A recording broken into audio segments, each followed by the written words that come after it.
Bismillahirrahmanirrahim.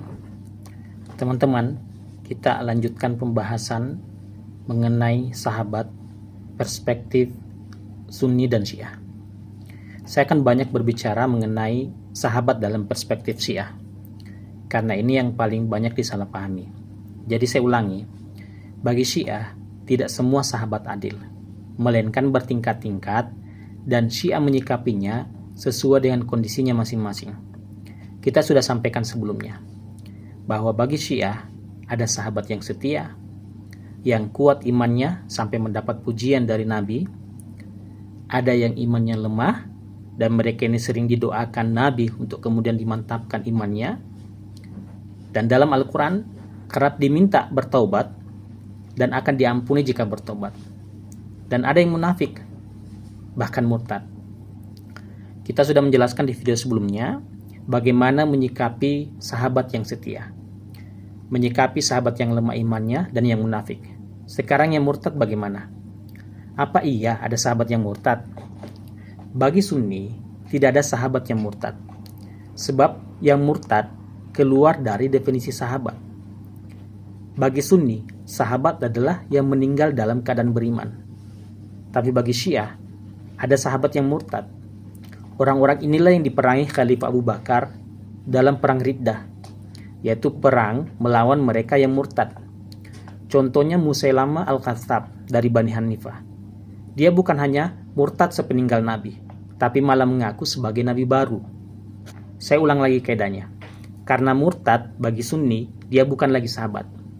Tapi bagi Syiah, dia tetap namanya sahabat, tapi masuk dalam kategori sahabat yang murtad. Jadi jelas bedanya ya.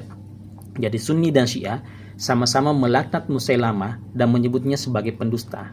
Hanya saja keduanya berbeda dalam mengkategorikannya. Terus, ya kok bisa ada sahabat yang munafik, ada yang murtad? Bukankah mereka melihat langsung Nabi, mendengar ayat-ayat suci Al-Quran dibacakan oleh Nabi, bersentuhan langsung dengan akhlak Nabi yang mulia? Kok bisa? Ya bisalah.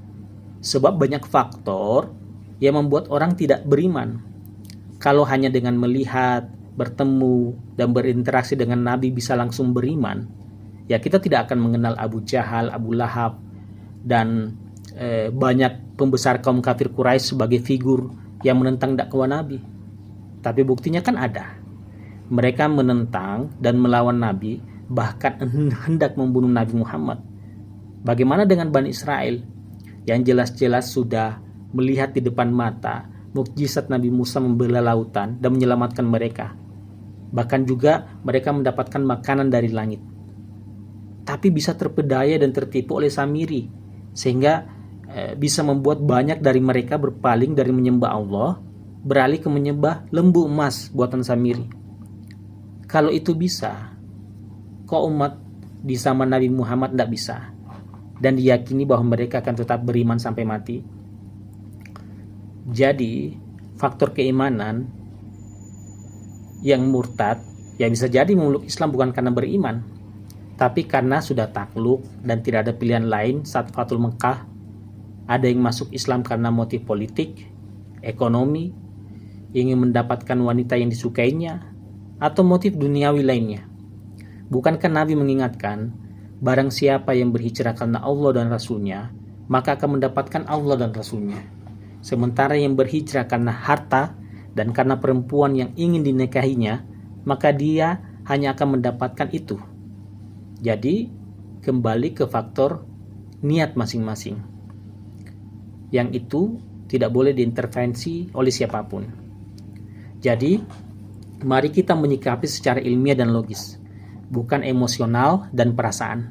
Mengatakan bahwa tidak mungkin. Ya mungkinlah. Sebab sangat mungkin pagi ini kita beriman, sore hari bisa jadi kita kafir. Naudzubillah. Jadi saya sampaikan kemungkinannya. Apa mungkin anak Nabi itu bisa durhaka? Hidup di bawah bimbingan Nabi loh. Serumah dengan Nabi. Jawabannya, iya mungkin. Sebab faktanya Qabil, anaknya Nabi Adam, dan anaknya Nabi Nuh, ada yang durhaka. Terus istri Nabi bagaimana? Istri Nabi Nuh dan istri Nabi Lut dalam sejarah tercatat durhaka. Bahkan istri Nabi Lut itu ikut binasa dengan orang-orang kafir yang dibinasakan oleh Allah. Paman gimana? Paman Nabi Muhammad, Abu Lahab, kafir dan memusuhi Nabi. Fir'aun itu ayah asuh, tapi memerangi Nabi Musa. Terus Azar, yang bagi sebagian Sunni meyakini sebagai ayahnya Nabi Ibrahim, bertolak belakang dengan keyakinan Nabi Ibrahim. Saya tanya, mana yang lebih dekat? Mana yang lebih dekat posisinya? Ayah, istri, anak, paman, dengan sahabat. Kalau ayah, paman, anak, dan istri bisa durhaka dan berpaling, kok sahabat jadi tidak bisa? Dan tidak punya kemungkinan berpaling? Ingat, yang mengkhianati Nabi Isa siapa? Yudas, yang dikenal sebagai sahabat Nabi Isa dalam Hawariyun, yang paling dekat dan setia dengan Nabi Isa. Yang membuang Nabi Yusuf ke dalam sumur siapa? Ya abang-abangnya, abang kandung loh, meski beda ibu. Jadi, kalau mengatakan Syiah itu sesat karena menganggap ada sahabat Nabi yang murtad, dengan dalih, mungkinkah sahabat-sahabat Nabi itu ada yang murtad padahal mereka telah berjihad dengan Nabi, sholat dengan Nabi, melihat mukjizat Nabi, berinteraksi dengan akhlak Nabi, bahkan didoakan oleh Nabi? Ya kalau putra dan istri Nabi saja yang lebih dekat secara emosional dan batin dengan Nabi ada yang durhaka, kok bisa sahabat jadi tidak logis kalau ada yang durhaka?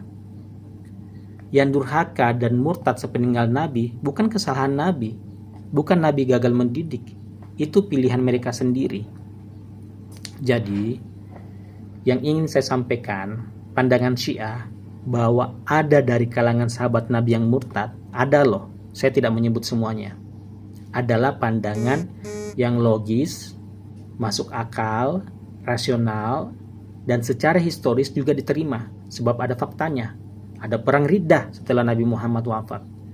Ada gambarannya dalam Al-Quran dengan mengingatkan sahabat-sahabat Nabi bahwa apakah jika Nabi Muhammad terbunuh atau wafat, mereka akan berpaling dan kembali murtad. Artinya, potensi murtad ada. Makanya diingatkan oleh Allah Subhanahu wa Ta'ala. Terus, apakah bagi Syiah Khalifah Abu Bakar, Umar, dan Utsman murtad? Kita lanjutkan di pembahasan selanjutnya dengan menganalisa apa murtad itu.